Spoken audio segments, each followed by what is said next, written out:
Hello सांग मैंने good morning केमी अच्छा आशा कर समस्ते भलरे थे। तो आउ गोटे मिनी ब्लॉग को आपको वेलकम करुच्ची। वीडियो भल लगे लाइक शेयर कमेंट निश्चय करेंगे। चैनल नुआ सब्सक्राइब करेंगे। तो मॉर्निंग रो टाइम भी 8टा 8:30 है।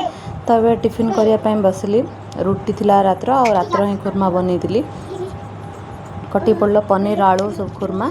तो सेटा ही खाई नौ हजबैंड खाई पलैले आउ झील खाई सारा आमे भी खाई सारूँ। आउ सृष्टि खेल टे देखु केमती खेलुची।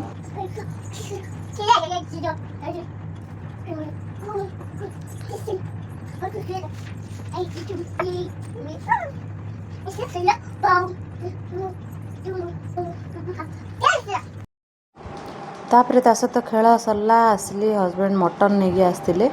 तो मटन टे चलती तैयारी। तो देखिए केते सुंदर कलर आसी टकर मकर भी फुटुची मटन। तो सिंपल भात को मटन आज थिला आमर लंच। तो हजबैंड झील सब खाई सारे।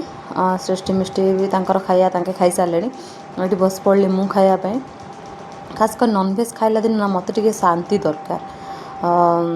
तो ये कौटी 1.5 वर्ष है हूँ पिला ये कि हजबैंड कहले तू आज बस शांति खा जिते समय लगू शांति खा मु रखी सृष्टि मिष्टि को कहीकि।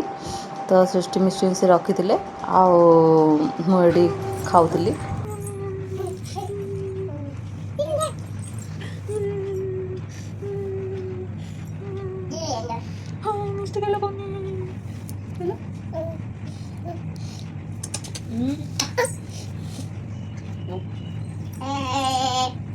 संध्या टाइम रे सृष्टि मिष्टि सहित खेल बुला है। आउ राति डायरेक्ट डिनर पे आसिली।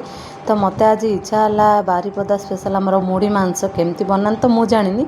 तो मुढ़ी रे कौन कली मटन टे पकईदेली पियाज टे पकईदेली आ कंचा लंका तो मुझे खाईपारि सीन। तो आउ भल लगा मत भल लगे बेसी भल लगे भल लगे। तो रही मिसिया पुणी गोटे नुआ वीडियो रे। आउ वीडियो भल लगे आउ थे कही नौ लाइक शेयर कमेंट निश्चय करेंगे। हजबैंड को कहली मुझे भात खाइबी मुझे मुढ़ी मांस खाइबी केमती लगुच कहबी। तो सी खाई नथिले